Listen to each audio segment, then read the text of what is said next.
Friends, welcome to Anurag Kheliya YouTube channel. और आज हम आपके लिए एक न्यूज लेके आए। आज एक नई डेवलपमेंट जहां पर अब ये पता लग रहा है कि जो ओपोजिशन पार्टीज का जो ब्लॉक बना जिसका नाम था INDIA, जो इंडिया ब्लॉक बना था, अब पूरा का पूरा इंडिया ब्लॉक है। वो चीफ इलेक्शन कमिश्नर जो हमारे ज्ञानेश कुमार जी हैं, उनके खिलाफ उनका रिमूवल प्रोसेस जो है वो लेके आने वाले हैं पार्लियामेंट के अंदर। यहां पर आज जो ये डिस्कशन होगा, इसके अंदर में हम कई सारे बिंदुओं के ऊपर में चर्चा करेंगे। जहां पर सबसे पहला पॉइंट ये आएगा कि जो चीफ इलेक्शन कमिश्नर है, उनको क्यों हटाना चाहती है ओपोजिशन पार्टी। दूसरा हम ये देखेंगे कि जो चीफ इलेक्शन कमिश्नर है, उनको रिमूव कैसे किया जाता है। तीसरा हम ये देखेंगे कि हमारे पास इस समय एक चीफ इलेक्शन कमिश्नर है और 2 इलेक्शन कमिश्नर होते हैं। तो क्या चीफ इलेक्शन कमिश्नर को हटाने की जो प्रक्रिया है वो अलग है और इलेक्शन कमिश्नर को हटाने की प्रक्रिया क्या है। तो मतलब हम पूरा का पूरा इलेक्शन कमिश्नर और चीफ इलेक्शन कमिश्नर को हटाने की जो प्रक्रिया है उसको भी देखें। और चौथा पॉइंट जो सबसे जरूरी है वो हम ये देखेंगे कि यहां पर जो ऑपोजिशन पार्टी है वो इस बात से क्या गेन करना चाहती है। हर एक पहलू का जो बात है वो हम आपको बताएंगे। यहां पर शुरुआत करते हैं कि सबसे पहली बात कि जो ऑपोजिशन पार्टीज हैं वो क्यों हमारे chief election commissioner Gyanesh Kumar ji के खिलाफ जो रिमूवल की प्रोसेस है उसको शुरू करने वाले। यहां पर शुरुआत होती है जब राहुल गांधी जो लीडर ऑफ ऑपोजिशन है लोकसभा के अंदर में और कांग्रेस पार्टी के हैं, उन्होंने 7 अगस्त को एक प्रेस कॉन्फ्रेंस की थी। और प्रेस कॉन्फ्रेंस करने के बाद उन्होंने एलिगेशन लगाया था कि जो इलेक्शन कमीशन है वो वोट चोरी कर रहा है। और वोट चोरी जो है वो कर रहा है ये इलेक्शन कमीशन के ऊपर में। जब राहुल गांधी जी ने जो ये पूरी बात कही और प्रेस कॉन्फ्रेंस के अंदर में ये सारी बात कहने के बाद उन्होंने कहा था कि जो इलेक्शन कमीशन है वो एजेंट की तरह काम कर रहा है सत्तारूढ़ दल की तरफ, NDA पार्टी की तरफ। इसके बाद जो चीफ इलेक्शन ऑफिसर्स हैं हमारे, जो कर्नाटका के थे, महाराष्ट्र के थे, हरियाणा के थे, उत्तर प्रदेश के थे, क्योंकि यहां पर अलग अलग जो इलेक्शंस हैं उनको टारगेट करते हुए राहुल गांधी जी ने बात की। इसके बाद 17 अगस्त को जो हमारे चीफ इलेक्शन कमिश्नर है ज्ञानेश कुमार जी, उन्होंने एक प्रेस कॉन्फ्रेंस की थी और यहां पर उन्होंने कहा कि राहुल गांधी जी ने जिस तरह से मेरे ऊपर और इलेक्शन कमीशन के ऊपर जो लांछन लगाए, उसके बारे में या तो हमें एक एफिडेविट दे और एफिडेविट देने के बाद ये कहे कि जो मेरे पास इंफॉर्मेशन है वो क्रेडिबल इंफॉर्मेशन है और उसके ऊपर आपको इंक्वायरी करनी चाहिए।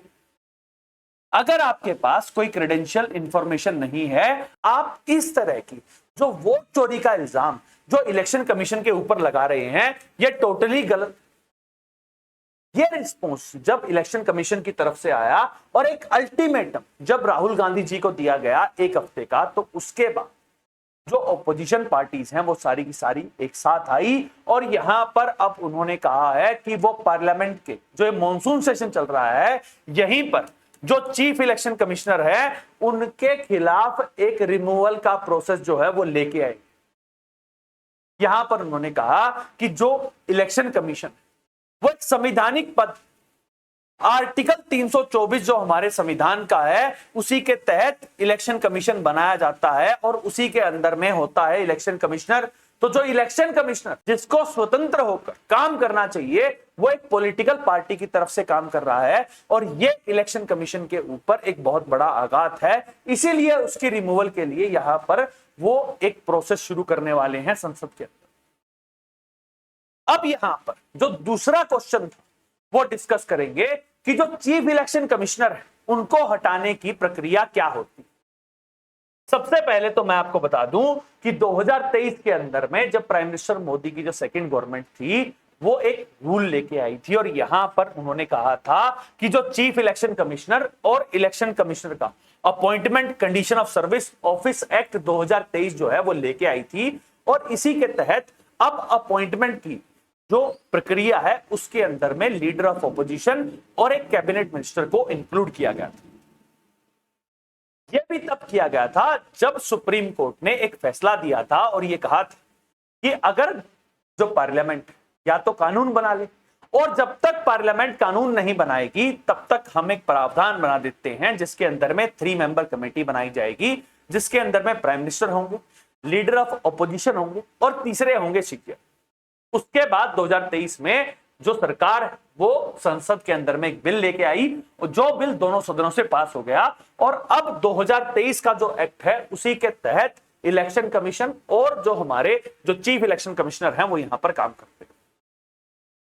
अपॉइंटमेंट हो गई, लेकिन यहां पर रिमूवल की बात, तो जो रिमूवल का प्रोसेस है वो सिक्योर कर रखा है हमारे संविधान के द्वारा।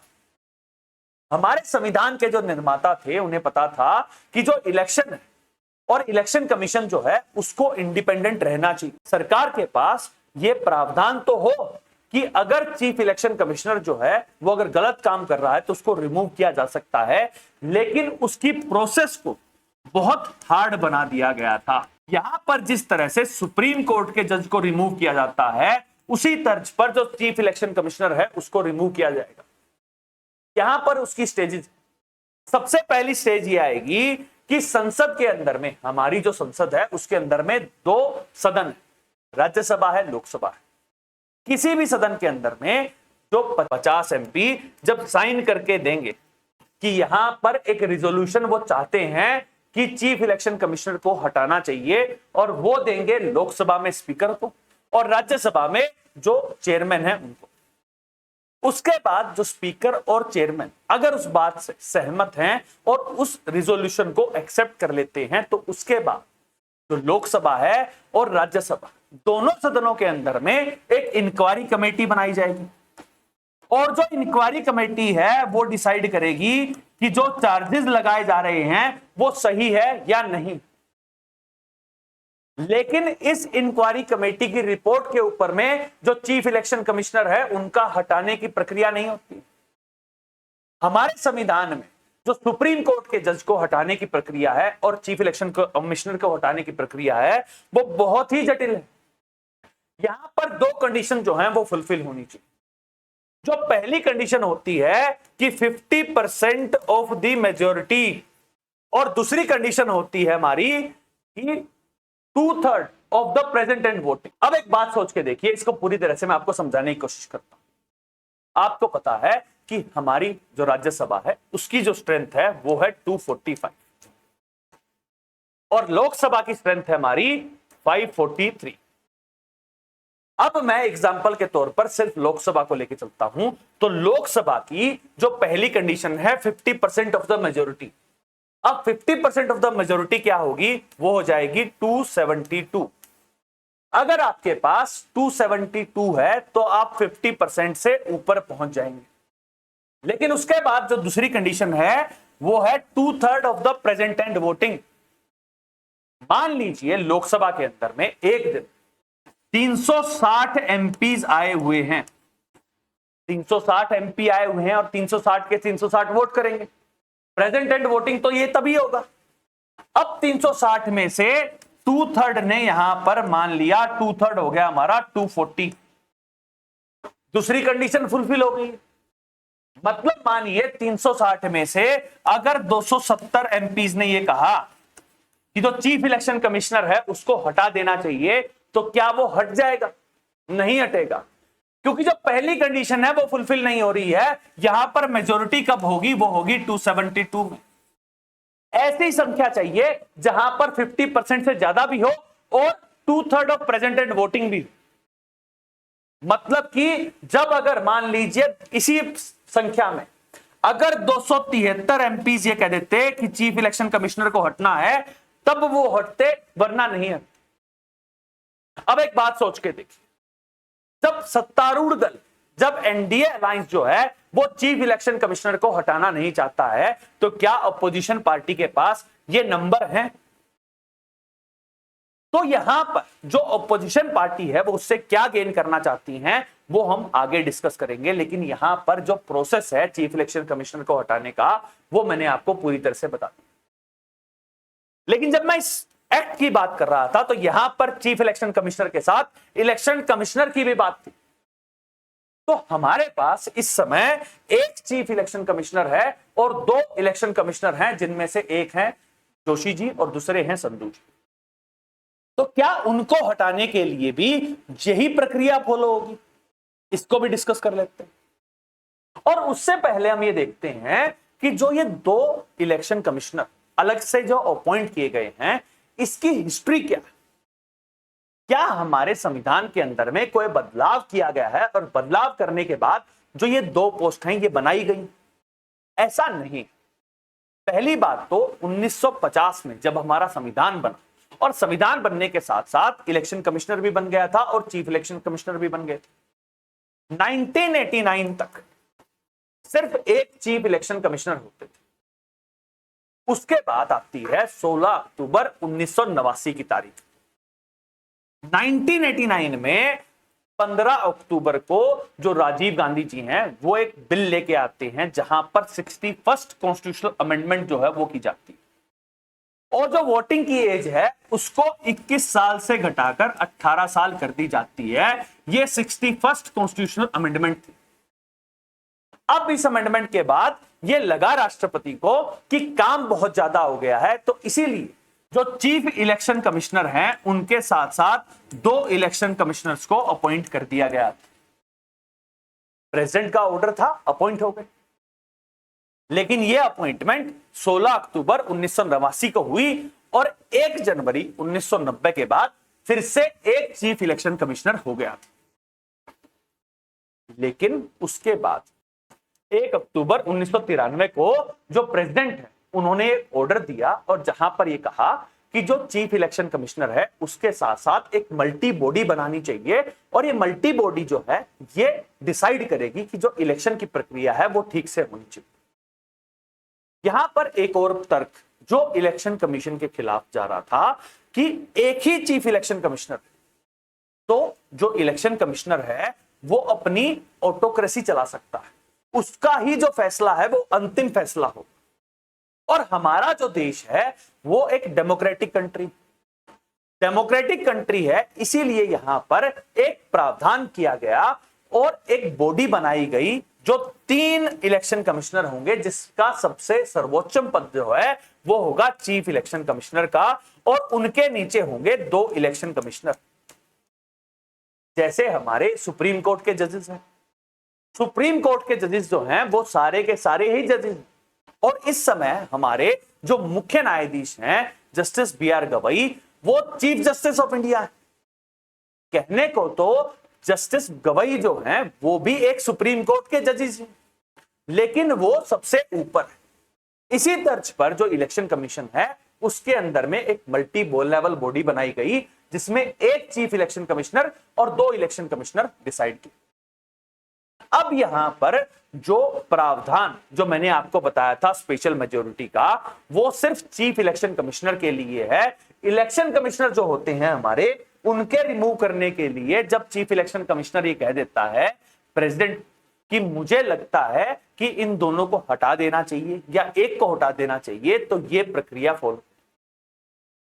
तो जो इलेक्शन कमिश्नर है हमारे संधू जी और जोशी जी, उनको हटाने के लिए जब चीफ इलेक्शन कमिश्नर जो है ये रिकमेंडेशन दे देंगे राष्ट्रपति को कि इनको हटा देना चाहिए, तो वो दोनों हट सकते हैं। ये प्रक्रिया जो है ये इलेक्शन कमिश्नर को हटाने की होगी।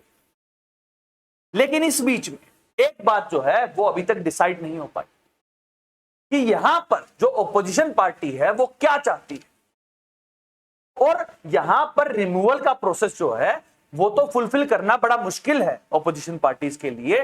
तो यहां पर रिमूवल का प्रोसेस क्यों लेके आना चाहती है? यहां पर सबसे पहली बात जो ओपोजिशन पार्टीज को ये पता है कि SIR जो हो रहा है बिहार के अंदर में, उसके ऊपर डिस्कशन जो है वो बिजनेस एडवाइजरी कमेटी के अंदर में नहीं हो रहा है, तो इसीलिए जो हमारे सदन है वहां पर कोई भी चर्चा नहीं हो पा रही।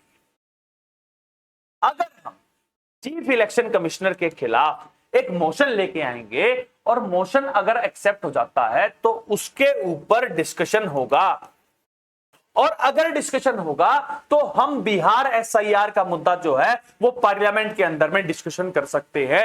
ये प्राइमरी मोटिव है ओपोजिशन पार्टीज का। दूसरी तरफ वो ये चाहती है कि जो इलेक्शन कमीशन है उसके ऊपर प्रेशर बनाया जाए, जिस तरह से इलेक्शन कमीशन ने राहुल गांधी जी से कहा है कि आपको एफिडेविट देना पड़ेगा और एक टाइम बाउंड तरीके में कि 1 हफ्ते के अंदर में आपको ये देना एफिडेविट और उसके बाद हम इंक्वायरी करेंगे, तो यहां पर अब इलेक्शन कमीशन के ऊपर में जो प्रेशर टैक्टिक्स है वो लगाना चाहती है इंडिया ब्लॉक। और तीसरा जो पॉलिटिक्स से अलग है, यहां पर अगर हम इंटेंशन को देखें तो क्या जो ओपोजिशन पार्टी है वो चाहती है कि इलेक्शन कमीशन के अंदर में एक रिवॉल्यूशन होना चाहिए, एक बदलाव होना चाहिए। और अगर ये मंशा है तो ये एक इंपॉर्टेंट पॉइंट है, लेकिन यहां पर चीफ इलेक्शन कमिश्नर को हटाने की बजाय हमें पार्लियामेंट के अंदर में ये चर्चा ये करनी चाहिए कि हम हमारी इलेक्शन कमीशन को और इलेक्शन कंडक्ट करवाने की जो प्रक्रिया है उसको किस तरह से अच्छा बना सकते हैं। भारत सबसे बड़ी डेमोक्रेसी, पिछली बार के लोकसभा चुनाव के अंदर में लगभग 90 करोड़ से ज्यादा वोटर्स जो रजिस्टर्ड हैं उन्होंने वोट डाले। आगे आने वाले टाइम में 100 करोड़ रजिस्टर्ड वोटर होने वाला पहला देश जो है वो इंडिया बनने वाला है। ऐसी जगह पर इलेक्शन कमीशन की साख के ऊपर आज तक कभी सवाल नहीं उठाए गए।